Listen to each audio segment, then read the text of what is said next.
Went inside 3.5 hours ago. OK, Yolo, thank you very much for that update from Westminster. That's Yolo David, our correspondent. Let's get some more analysis now with Alistair Jones, an Associate Professor of Politics at Montfort University here in the UK. Thank you very much indeed for staying up for us. I'm sure it's been a very long night and day for you. For people watching this outside of the UK, this Labour victory really is an extraordinary turnaround in fortunes, isn't it, under Keir Starmer?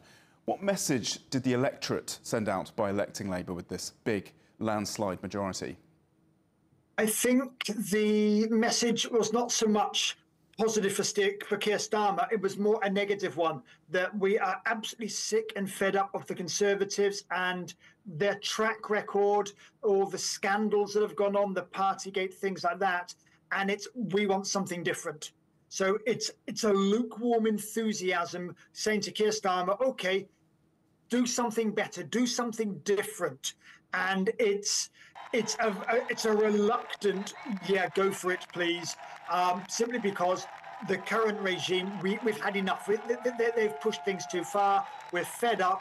And the disastrous campaign that was run by the Conservative Party has just reinforced that opinion. Having said all of that, as you mentioned, you see Reform getting a few seats, the Green Party gaining a few seats. There's going to be some outlier voices wanting the government to go in different directions to what they might want to go in. So it's going to carry on being interesting times. Interesting times indeed. We just heard Yolo reporting from Downing Street about the new Prime Minister, Keir Starmer, appointing his senior ministers in the past hour. He's going to be on the world stage with the NATO summit next week, so really hitting the ground running. What can the world expect from Britain under new management, particularly the relationship with China, the US and the European Union?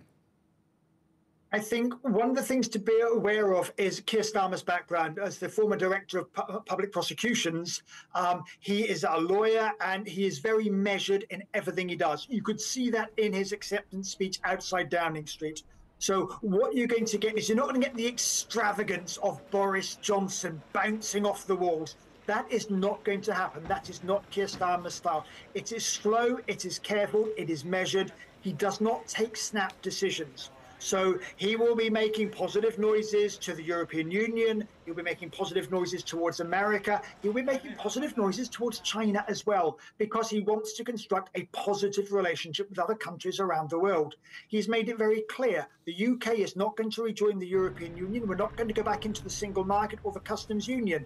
He is going to try to lead Britain as an independent nation in the rest of the world, and as throughout its history, to try to punch above its weight. But he's going to do that in a very careful manner. So don't expect any weird outbursts, any bungee jumping as some of the other candidates were doing during the election campaign. There's going to be nothing like that. It's going to be very careful, very measured. And in terms of policies, what do we think Keir Starmer's first steps are going to be?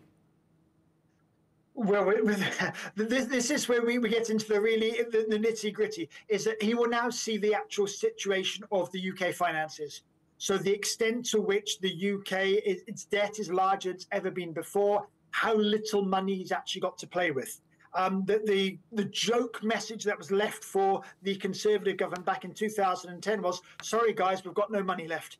And I've got a suspicion that what we're going to see is a similar type of message here. So we've not seen throughout the campaign any extravagant pledges. So he's going to try to resolve the ongoing strikes that have been happening in the health sector. He's going to be looking at trying to carry on boosting education in schools and in high schools and maybe even into universities.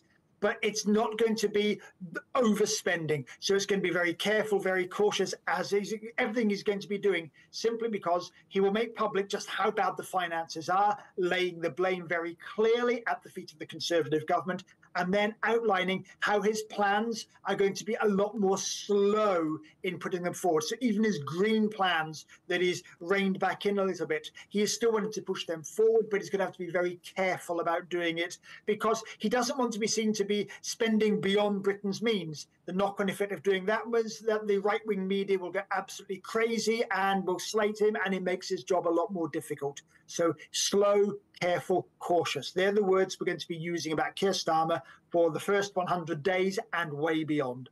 Yeah, and here we are on day one. Thank you very much for joining us, Alistair Jones.